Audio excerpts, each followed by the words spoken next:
Itu artinya sembah debatana tolu atau Allah Tritunggal, sembah Allah yang menciptakan langit dan bumi, mutar ke kanan hitungan 8, hormati orang yang hadir, mutar ke kiri 8, kemudian baru menyerahkan diri kepada Tuhan. Sebelum berserah kepada Tuhan, koreksi hubunganmu dengan manusia, lihat dulu dirimu, jangan dulu menghakimi orang lain.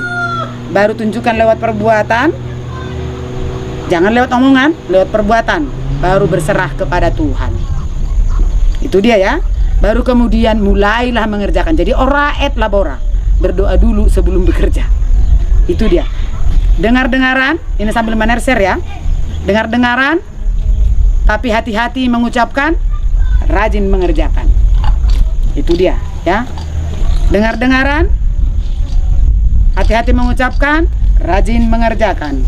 Kumpulkan makanan sebanyak mungkin karena kita punya bakul yang gede, bakul yang besar. Perempuan Batak itu beruni raja, putri raja punya bakul yang besar. Putri raja itu berhati luas. Sudah kenyang semuanya? Sudah.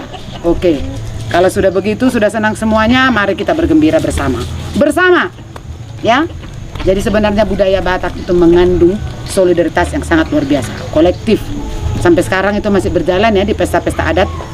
Jadi nggak ada perlu di kota barangkali pemirsa sudah sewa catering. Kalau di kampung belum. Masih sama-sama saling mengerjakan, gotong royong.